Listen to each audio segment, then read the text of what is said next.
Serial वसुधा के update को लेकर आ चुके हैं हम आपके बीच में। तो वसुधा ने फाइनली कर दिया है देव को प्रपोज और उसके साथ ही आपको चौहान परिवार में खुशियों का वातावरण आपको नजर आएगा। लेकिन क्या ये खुशियां ज़्यादा दिन तक टिक पाएगी?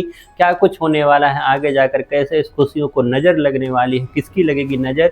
और कैसे चंद्रिका के ज़िंदगी पर आने वाला है संकट, इस पर बात करेंगे इस वीडियो में। हमने रिसेंट एपिसोड में देखा है कि अभी भी कसमकस वाली स्थिति चलती हुई नजर आ रही है। जैसा हमने आपको प्रीवियस वीडियो में बताया था कि किस तरीके से वसुधा ने एक बड़ी डील को क्रैक की है, एक तरह से चंद्रिका के सामने खुद को साबित किया है। क्योंकि चंद्रिका ने अभी जस्ट 2 दिन पहले चैलेंज किया था वसुधा को कि तुम इंग्लिश सीखो तभी तुम बिजनेस में जा सकती हो, यूं बार बार मेरे पास आकर तुम अपने बिजनेस को कैसे बढ़ा पाओगे आगे। तो उसी तरीके से वसुधा ने इसको चैलेंज को एक्सेप्ट किया और 2 दिन में ही इतनी तो इंग्लिश सीख ली कि उसने इस एक बिग डील को क्रैक करने का काम किया। वहीं पर जहां सब लोग खुश थे, वहीं पर देव अभी भी नाराज चल रहा है। लेकिन देव की नाराजगी दिव्या जल्द ही दूर करती नजर आएगी, क्योंकि दिव्या ने दे दिया है वसुधा को एक प्लान, जो आपको जल्द ही दिखेगा एपिसोड में कि किस तरीके से एक प्लान के ही तहत वसुधा जो है एक तरह से प्रपोज करती नजर आएगी देव को। और उसके बाद क्या था, सबके सामने आएगा वो राज जो अब तक ये दोनों आपस में ही खेलते हुए नजर आ रहे थे। सबको सामने आएगा वो टिफिन वाला राज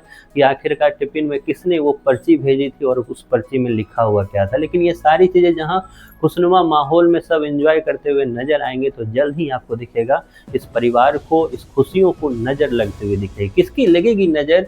तो किसी और की नहीं। जहां एक तरफ हम ये देख रहे हैं कि ये परिवार काफ़ी ज़्यादा खुशियों में है, तो वहीं पर चंद्रिका का वो राज भी है, चंद्रिका का वो एक तरह से मकसद बोल सकते हैं वो भी है, जो वसुधा को कहीं ना कहीं रोकने का है, वसुधा को आगे ना बढ़ने देने का है। जहाँ दादीसा ने आज बोलते बोलते इस चीज़ों को बोल ही दिया है कि तुम जलती हो वसुधा से। हालांकि उन्होंने पूरी तरीके से बात नहीं बताई, क्योंकि अभी वो चाहती है कि ये प्रूफ तक मैं जाऊं कि आखिरकार चंद्रिका ऐसा क्यों कर रही है। क्योंकि जस्ट इससे पहले सारिका से जो दादीसा ने बात की, तो उस दौरान उन्हें पता चला कि किस तरीके से इसी घर में चंद्रिका ही साजिश रचती हुई दिखाई दे रही है। कैसे चंद्रिका ने पहले सारा वो एड शूट जो था उसको गायब कर दिया और दूसरी एक तरह से वसुधा को नीचे गिराने के लिए उन 2 लोगों को भेजा जिनको ऑलरेडी हिंदी आ रही थी, लेकिन उन्होंने ऐसा एक तरह से बातें की जैसे उनको हिंदी आ ही नहीं रही है। तो जहां उसका सोल्यूशन दादीसा ने निकाल दिया है, तो वहीं पर एक तरह से हल्की वार्निंग जो है चंद्रिका को भी दे दिया है उन्होंने। लेकिन अब इसके बाद क्या होगा? जल्द ही आपको समर की एंट्री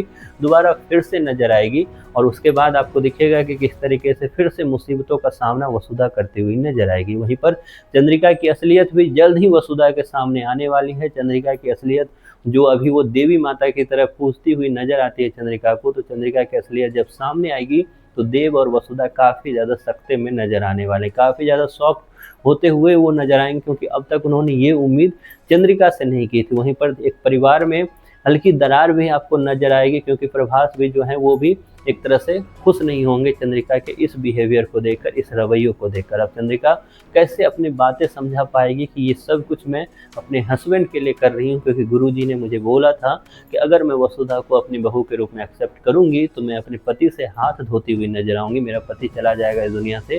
तो कैसे वसुधा को समझाती नजर आएगी या समझा भी पाएगी वो चंद्रिका, इस पर बात करेंगे अगली वीडियो में। फिलहाल आपको वसुधा का एक नया ट्रैक कैसा लग रहा है, इसके बारे में आपकी जो भी राय है कमेंट बॉक्स में जरूर बताएं।